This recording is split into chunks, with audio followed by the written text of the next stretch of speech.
ডিজাইনটা কার করা সে ব্যাপারে পরে আসছি। তবে একটা কথা বলি, উনি যে কথায় কথায় বলে আওয়ামী লীগকে ক্ষমা চাইতে হবে, কেন ক্ষমা চাইবে আওয়ামী লীগ? আওয়ামী লীগ কি করেছে? রাস্তায় নামলি তোরা, মারামারি করলি তোরা, রাষ্ট্রের সম্পদ ভাঙচুর করলি তোরা, পুলিশের গায়ে আঘাত করলি তোরা। এখন আত্মরক্ষার্থে যখন আইন এবং রাষ্ট্রের সংবিধান মেনে তোদের বিরুদ্ধে অ্যাটেম্প নিল সরকার, অমনি দোষ হয়ে গেল, অমনি গণহত্যাকারীর মব জাস্টিস শুরু হয়ে গেল। স্বাগত সবাইকে, আপনারা দেখছেন বাংলা ভয়েস।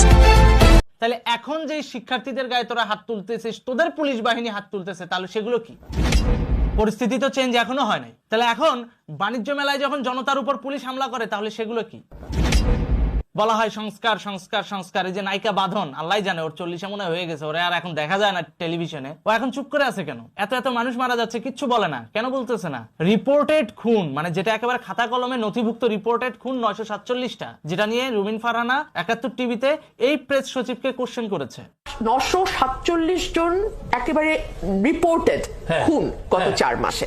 আমি একটু বলি, গত 4 মাসে 967 জন খুন। আমি এটা বলি, একটু ধৈর্য ধরেন। আপনি লেখেন 4 মাসে 174টা সাম্প্রদায়িক সহিংসতা, 23 জনের মৃত্যু, 80টি মাজার ভাঙা হয়েছে গত 4 মাসে।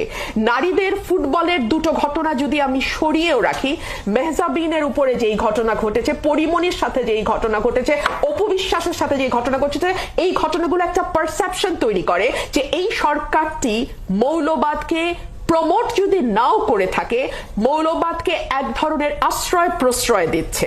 কই আছে কোনো জবাবদিহিতা? এ কেমন সংস্কার যে 947 জন লোক বিগত 6 মাসে অফিসিয়ালি মারা গেল একেবারে কাগজে কলমে নথিভুক্ত হয়ে, আর যেগুলো কাগজে কলমের বাইরে নথিভুক্ত হয় নাই সেগুলোর অবস্থা কি চিন্তা করেন? তাহলে ওগুলা যদি কাউন্টিং এ ধরি, তাহলে তো 1500-2000 লোক মারা গেছে খোদ এই ইউনূস সরকারের শাসনামলে। তাহলে ইউনূস সরকার কেন গণহত্যাকারী হবে না? প্রেস সচিব শফিকুল আলম আজ পর্যন্ত প্রধান উপদেষ্টার ব্যর্থতা নিয়ে জনগণের সামনে জবাবদিহিতা করেছে? করে নাই। আজ পর্যন্ত ইউনূস সরকার কি এই ব্যর্থতার দায়ে জনগণের কাছে ক্ষমা চাইছে? তাহলে আওয়ামী লীগের সভানেত্রী শেখ হাসিনা সহ আওয়ামী লীগের সিনিয়র নেতারা কেন ক্ষমা চাইবে? ও পুলিশ গুলি করছে এই অজুহাত দিবা? 7.62 গুলি তো বাংলাদেশের সরকারের পারচেজ করা গুলি না, এটা আসলো কোথা থেকে? তোমাদেরই মেটাকুলাস ডিজাইন করা প্ল্যানের অংশ, তোমরা নিজেরাই স্বীকার করেছো। তাহলে তোমাদের গণহত্যার দায় তোমাদেরই নিতে হবে। এখানে আওয়ামী লীগ কিংবা শেখ হাসিনা দায়ী নয়, কারণ তোমরা রাষ্ট্রের ভিতরে থেকে রাষ্ট্রের বিরুদ্ধে গোপনে ষড়যন্ত্র করেছো। এর দায়ভার সম্পূর্ণ তোমাদের। এনএসআই ডিজিএফআই এরও দায়ী আছে, কারণ তারা ষড়যন্ত্র বাস্তবায়নের আগে এটা আইডেন্টিফাই করতে ব্যর্থ হয়েছে। 7.62 গুলি বাংলাদেশে ঢুকলো অথচ কেউ জানে না। 7.62 গুলি দিয়ে হত্যার ষড়যন্ত্র চলতেছে, কেউ জানে না। জানলো কখন? যখন সরাসরি স্টুডেন্টদের উপর গুলি চালানো হলো ওই সময়। তাহলে এটা শেখ হাসিনার অর্ডারে হয়েছে? মোটেও না। এই 7.62 গুলি সামরিক বুলেট, ন্যাটোর সামরিক বুলেট, যেখানে বাংলাদেশ জোট নিরপেক্ষ রাষ্ট্র, ন্যাটোতে যোগদানই করে নাই। তাহলে ন্যাটোর বুলেট বাংলাদেশে নিয়ে আসলো কে? তাহলে অবশ্যই এখানে ঊর্ধ্বতন কোনো না কোনো আমলার সংশ্লিষ্টতা আছে, ঊর্ধ্বতন কোনো না কোনো ডিফেন্স পার্সনের সংশ্লিষ্টতা রয়েছে, যারা আগে থেকেই জানতো যে জুলাই আন্দোলনে এই ধরনের একটা পরিস্থিতি তৈরি হবে এবং তৈরি করাবে।